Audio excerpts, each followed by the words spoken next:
Every booking looks simple on the surface, but underneath it, money splits 6 different ways, and the real strain starts when one operator has to do that for thousands of owners at once. Long before Airbnb showed up, holiday rental agencies, villa operators, destination managers, and local real estate firms were already juggling scattered portfolios with different owners, different properties, and different payout expectations. Then Airbnb, Booking.com, and VRBO blew the doors open, putting more inventory in front of more guests and making it much easier for managers to add homes fast in market after market. So the storefront scaled first, but the money ops behind it didn't, and the industry's visible growth ran ahead of the financial workflows needed to keep up. At that size, founders could stay close enough to the detail to catch issues by feel, fix a messy reconciliation manually, and call an owner directly when something didn't line up. When the portfolio was still small, a lightweight workflow could hold because so much of the real system lived in a few people's heads. But once you add more owners, more currencies, and more jurisdictions, those same habits stop acting like a system and start acting like a bottleneck. With 20 properties, a team can still lean on judgment and flexibility. With hundreds or thousands, the business stops depending on heroics and starts depending on consistent process. If the systems stay small while the portfolio gets big, reconciliations drag, reporting starts to follow different rules in different places, and no one sees the full picture with confidence. That is the real turning point. The question is no longer just how to scale bookings, but how to keep financial clarity intact underneath all that scale. Asia puts the pressure on early because all the hard parts stack together at once. Ownership crosses borders, rules change market by market, payment rails vary, and the business still runs with the daily intensity of hospitality. A lot of operators grew up inside tourism markets that were already fragmented, so they learned to expand before regulators or investors had a clean map of what this sector really was. That is why many professional STR firms in the region now behave much more like established hotel operators. The workflows are already heavy-duty, even if the public story still imagines a casual host with a few listings. Every reservation sets off its own chain of money movements: owner revenue, management fees, taxes, platform take rates, contractor pay, guest refunds, and even damage claims all have to land in the right place. Then the shared operating costs start to matter. Cleaning, repairs, and day-to-day property expenses can't just sit in one bucket. They have to be assigned accurately across the right owner accounts. And once money crosses borders, the bookkeeping gets harder again. Exchange rates, settlement timing, and local payout rails can change what each owner actually receives. Now regulators and tax agencies want a cleaner line of sight. They need to see where payments entered, where they moved, and how each transfer can be traced back with confidence. That same pressure shows up in diligence. Investors and acquirers look past top-line growth and ask whether owner funds are clearly visible, operational responsibilities are defined, and every dollar has an accountable path.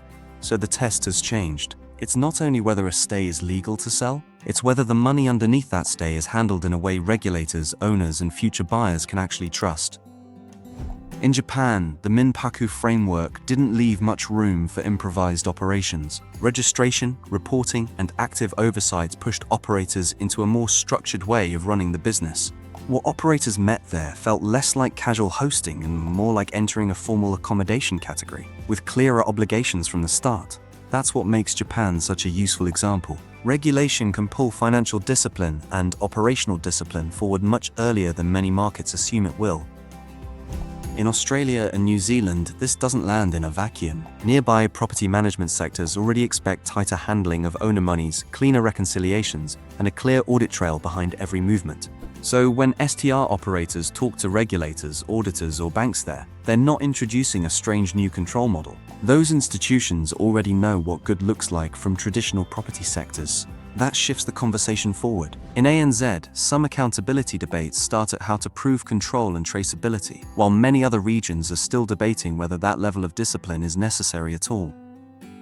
In many markets, the operating standard is moving first. Teams are being asked to run with tighter controls and cleaner records before the law has fully caught up. That push is coming from every side at once. Larger operators want consistency, owners want clearer statements, investors want disciplined reporting, and payment partners want reconciliations they can trust. So the sector is entering a different kind of test. Fast growth still matters, but what really holds up under scrutiny is what the business can actually prove. Once acquisition talks begin, The story in the reports has to hold together year after year, and that's when inconsistent reporting and patchy historical records get exposed fast. Under that level of scrutiny, slow reconciliations and all the quiet spreadsheet fixes people relied on suddenly become visible, because diligence asks who changed what, when, and why. At that point, financial discipline stops being a housekeeping issue. It becomes proof that the business can keep standing when investors, buyers, and auditors lean on it hard. A lot of STR software was built to win the front-of-house battle first. Bookings, channel sync, calendars, guest messaging, and automation got strong fast, while financial controls stayed in the background. Then operators connected more tools, expecting one clean system. But when each platform defines payouts, fees, or adjustments a little differently, the stack starts disagreeing with itself. That flexibility helped the sector expand quickly across markets and business models. But as portfolios get larger, flexibility without shared control stops feeling agile and starts feeling unstable. A lot of PMS platforms still treat finance as something next to the operating workflow, not something embedded deeply enough to govern it end to end. Once you're running a fragmented portfolio, you need to see owner funds clearly, keep reporting consistent, trace every payment path, and close reconciliations without different entities drifting into different versions of the truth. So the real technology test isn't how many properties the stack can touch, it's how clearly you can understand the operation underneath all that scale. In many markets, scattered individual supply is giving way to property management companies that centralize reservations, build finance teams, and create formal owner service functions. That means the modern operator looks far less like an informal host and far more like an accommodation management business with real operating infrastructure behind it. And as those portfolios expand, the pressure compounds. Owners want sharper visibility, reporting gets heavier, and more staff layers have to coordinate around the same financial truth. Once institutional capital, lenders, and acquirers come into the picture, growth alone stops carrying the story. They want to see an operation that can defend itself with clean controls, repeatable reporting, and money movement that still makes sense under pressure. That is why bigger operators are being judged less like loose networks of listings and more like real accommodation businesses, where service delivery, financial control, and owner accountability all have to work as one system. And once the sector becomes more visible and more valuable, governance rises with it. Boards, investors, auditors, and partners all expect clearer oversight, tighter approval paths, and records that hold up when someone serious starts asking questions. The operators most likely to last are the ones that can report cleanly, reconcile without drama, run on stable systems, and actually see the financial picture across the business. That clarity changes the relationship with owners. It builds trust, and across a larger portfolio, it means one weak process is less likely to shake the whole operation.